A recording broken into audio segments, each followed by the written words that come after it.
Hey guys, welcome back to Texas Young Guns. I'm Russell, And I'm Lana. and today we're going to discuss RV popularity in 2020 and will it last going into 2021.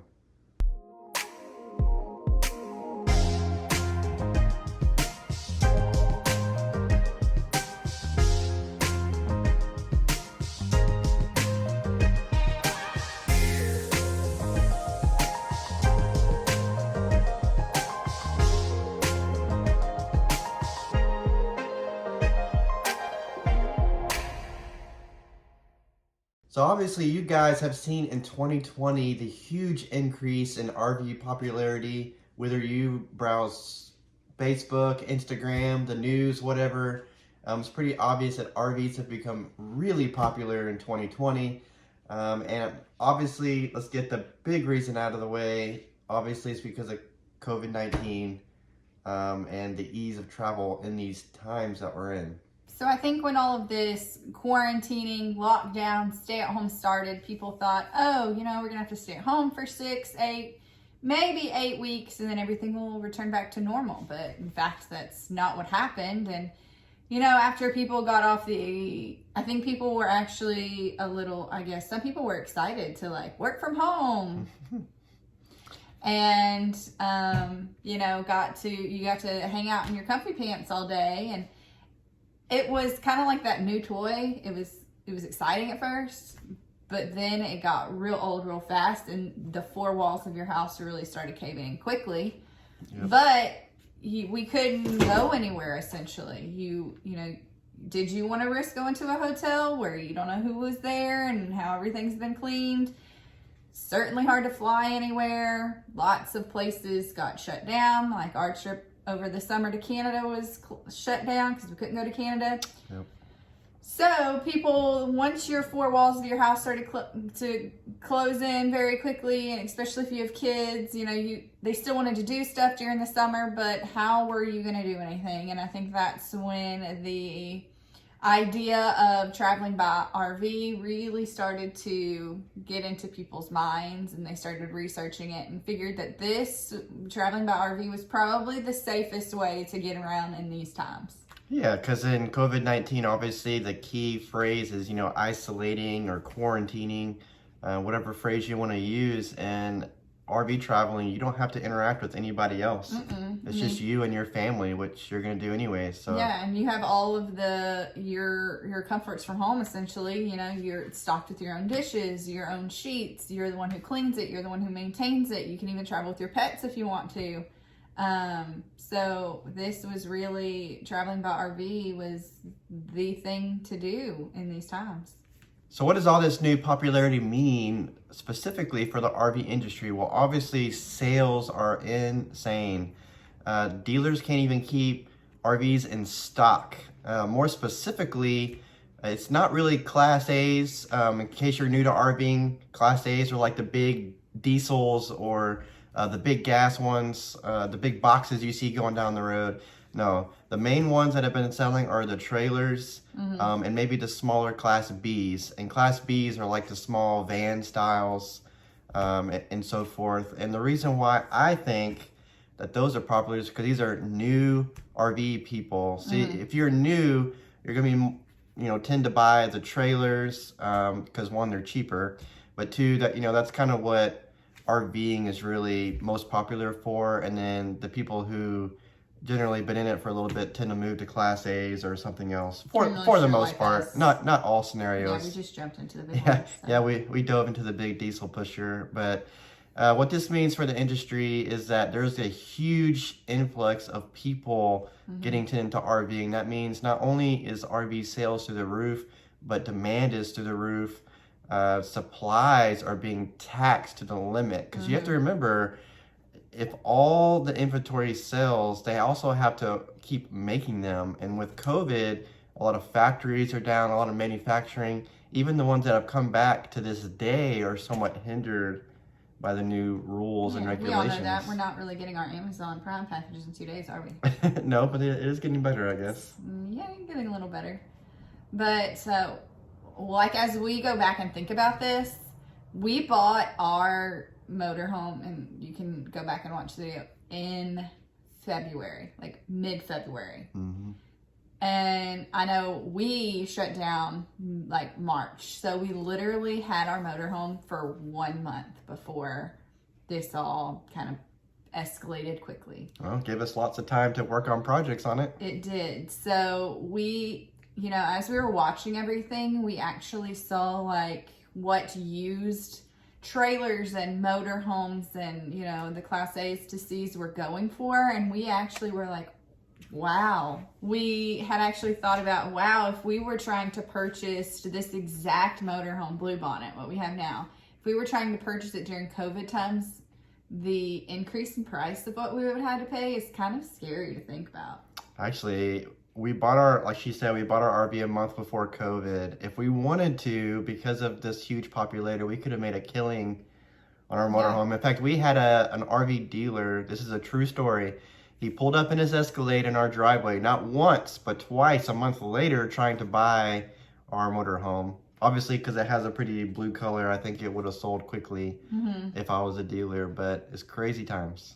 Yeah, so we talked about RV sales. So with all these huge numbers of sales of new RVs to new RVers, obviously those people aren't going to stay at home with their new investment. Nope. They're going to go out there and try to book sites, probably rapidly, because they're very excited about their new RV. So I don't know if any of you existing RVers out there trying to book sites, but it has gotten increasingly difficult to get a site booked in advance just because of all these new RVers on the road. Not only that, there are still regulations in place. So like when we were traveling over the summer, you know, some places were like 50% capacity, like your state parks or your resorts, you know, they had to stay at their capacity levels too. So when you were driving in, we were like, wow, look at all these empty sites. Like, why was it so hard to find one? But not only is there an influx of people staying at these places, but also they still had to stay at like lower capacity levels. So both of those reasons are why it was so difficult to find places, and it still is. You know, I'm a person who likes to plan in advance, so like I'm already planning, you know, our spring trips, and it is so difficult. Like as soon as, because a lot of these places will only open up their sites like 3 months in advance, and pretty much as soon as the window opens, especially at your state parks, oh Lord, it's just, it's like a feeding frenzy. Now the resorts, I think we've noticed, you know, you have to think the RV spots are what, 20, 30 feet apart maybe at the closest. So technically they're not really under any regulations to limit, but a lot of the private ones do not. They're still pretty much wide open, although with the increasing numbers of travelers, they're still going to be hard to book. State parks, however, are a little bit tighter predicament because the state and then of course the federal parks are forcing them to, you know, only do maybe every other site or whatever. So they're very limited. In fact, we've tend to grown to like state parks over the resorts in most cases. And those are the ones that are really hard to book, the state parks. So if you're an existing RVer, I think you've already noticed this. And if you haven't booked anything in a while, be prepared. You know, I tend to be the opposite of her. I don't really plan too far in ahead, but I've really had to change that mindset. Yeah. Because, you know, if you're like, oh, Christmas is next week, let's go somewhere for, you know, Christmas. It's not. Yeah, you're screwed. It's not going to happen. Yeah, let's just say you're screwed. Yeah. All right, so in conclusion, I think we've already established what everyone kind of already knew, why RVing is so popular with COVID. So let's do some predictions on how this is going to affect the future, aka since it's December, as this video was made, 2021, the year that everyone is really hoping turns things around right now. I love the meme that's going around on like all the social medias. It's like, you know, everyone's so excited for 2021 and they're like, oh, you think everything's gonna be back to normal? How cute. Yeah, just because the year number changes doesn't mean the situation will. No. So what does this mean for 2021? Well, hopefully. Let's keep that in mind. Yeah, hopefully. So as far as the RV industry specifically, so you have all these new people that are buying. So let's say your RV number was here, now it's here because of the sales. So my prediction, maybe not in 2021 because it's still relatively quick, but maybe 2022 or later years, assuming that COVID goes away. Just like with anything else, people get excited to buy something new at first, but then it quickly becomes normal or old. And what I'm trying to get at here is people who are buying RVs right now won't necessarily stick with it a couple years from now. And I think that the used RV world is going to have a big increase in sales, just like the new RV world right now is having. But then, you know, there could be the opposite. We could have all of these new people that kind of were on the fence about RVing, and they were like, I don't know if it's for us. And then, you know, they did it and they jumped into it and they love it. So, I mean, we could also see that where these people who maybe said, oh, that's something I'm going to do later on in life, went ahead and did it now and they love it. So it could go really one of two ways. I mean, I do think that RVing is not for everybody. I mean, I'm just going to throw that out there. It's not for everybody, but I think that there will be a certain percentage of those people who thought that it was going to be something that they did later, like maybe once they were retired or once their kids, you know, they became empty nesters or whatever, that kind of did it now and they love it. So we could also have that potentially happen as well, which is great. I mean, yeah, so I think our prediction is this. So right now you have a curve of where RV sales were, and then you're going to see,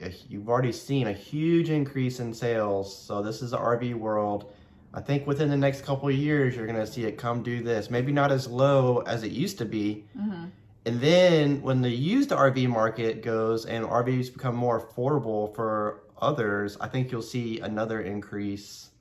And so in the long term, this is really good for the RV industry, not just for RV sales, but innovations and aftermarket sales of parts and those kind of things. So in the long run, if there's any kind of positive on COVID-19, and trust me, we are well aware that there's not a lot of positives of COVID, but trying to see the silver lining, I think in the long run, this is going to be really good for the RV industry. There's going to be lots of new RVers, which sparks new innovations, new sales. It forces RV manufacturers to get better at manufacturing.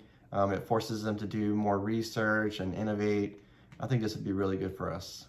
All right, guys, I really hope you enjoyed that video. I think we've made it pretty clear why RVing is so popular right now, and where we think it's going to go in the future. So if you like this video and you would like to see more like it, hit that like button and subscribe to our channel. We do talking videos like this. We do repair videos. We do travel vlogs. We're really into the RV world, and so I think you'll enjoy it. What he said. All right, guys, see you on the next video. Bye.